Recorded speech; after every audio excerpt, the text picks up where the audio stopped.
One is the historic trend of major media mistakes in the era of Trump, forming a disturbing pattern. And now, the President and First Lady of the United States will take their first dance. The tone was set on President Trump's first official day in office. CNN claimed Nancy Sinatra was not happy about her father Frank Sinatra's song My Way being used at Trump's inauguration. I did it my way.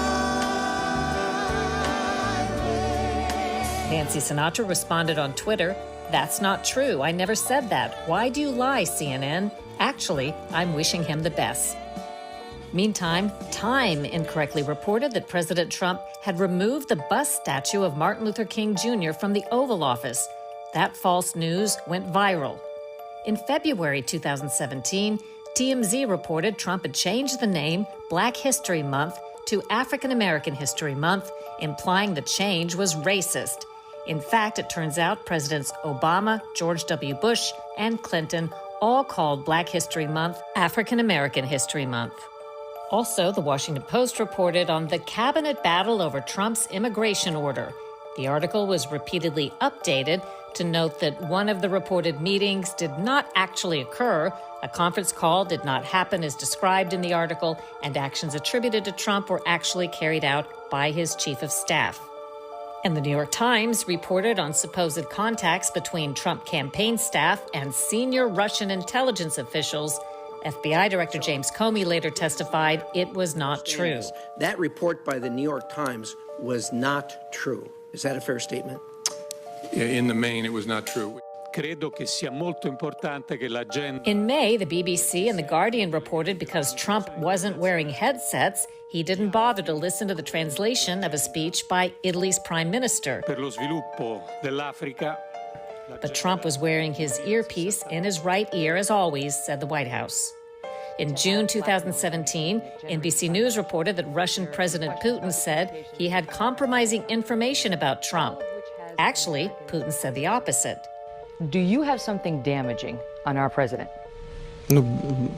Well, this is just another load of nonsense. Where would we get this information from?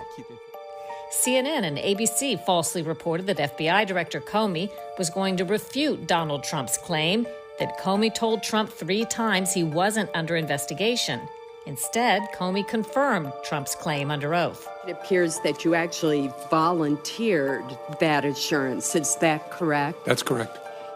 CNN retracted a report claiming Congress was investigating a Russian investment fund with ties to Trump officials.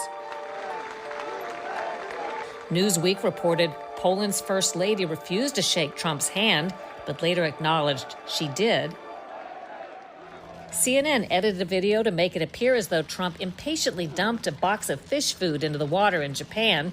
The full video showed Trump had simply followed the lead of Japan's prime minister.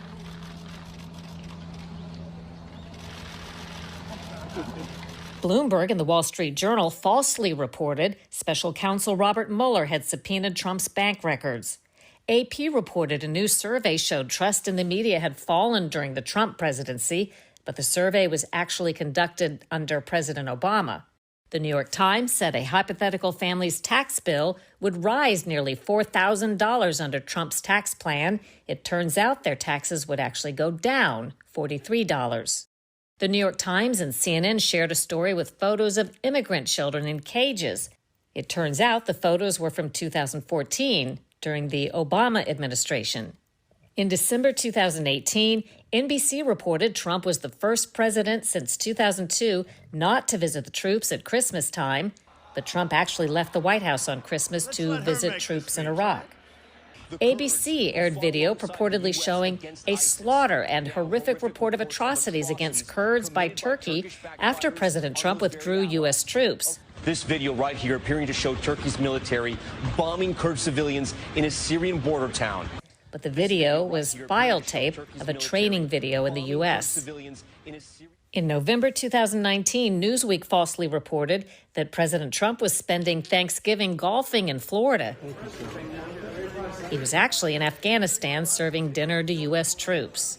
Good morning. CBS aired a story in March of 2020, supposedly showing a New York hospital crowded with coronavirus patients. It's all hands on deck in America's hospitals. It was actually file tape from Italy. A week later, CBS News mistakenly used the Italy video again. And those are just a few examples. Slanted examines what's behind this trend and also takes a deep dive into the very public devolution of the New York Times and CNN, where I used to work.